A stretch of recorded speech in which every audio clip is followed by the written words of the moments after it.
Stunning. I'm the Vice President of Development at Brady. So glad to be with everyone here and online as part of the People's Filibuster for Gun Safety. I work for Brady, and I'm also a gun violence survivor. On December 5th, 2003, my mom answered the door of her home, and she was shot and killed.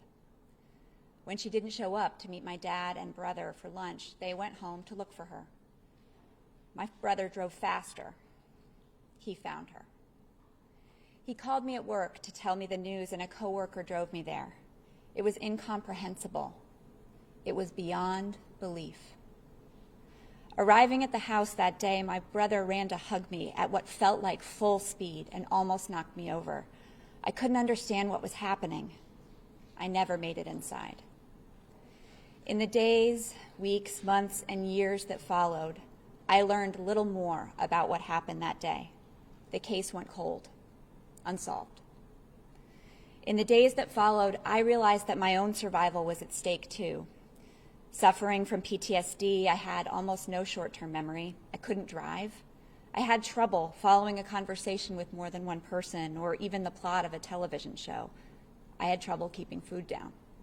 Everything looked different because everything was different. And 2 decades later, I can tell you that being a gun violence survivor requires daily effort. It requires belief, tenacity, and persistence. So it seems fitting to me that gun violence survivors are the heartbeat of this movement for gun violence prevention, and they're the heartbeat of Brady. The deep well of pain and experience yielding an equivalent desire to save lives, and a belief in what is possible. And while this bipartisan framework for gun safety will not take all the steps that we need to address and prevent gun violence in all of its forms, there is no question that if this framework is enacted as law, it will save lives, providing life-saving funding to states to implement extreme risk orders, stopping domestic abusers from getting guns, providing support for community violence interdiction work and mental health resources for individuals in crisis. It creates the first ever federal standards for gun trafficking and straw purchasing. Straw purchases like the man who killed my mother used to obtain his weapon. It builds new safeguards for under 21-year-old gun buyers. This framework must become legislation and voted on without delay. Belief must beget work.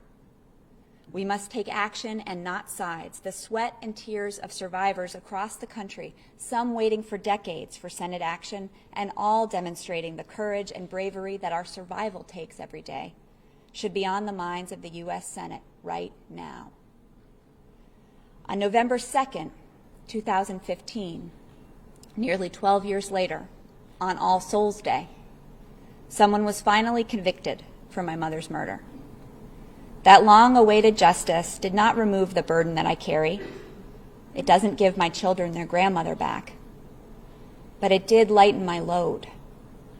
Progress has a way of doing that. This important bipartisan action by the Senate can usher in a new era of bipartisan gun violence prevention, what Americans across the country are begging for.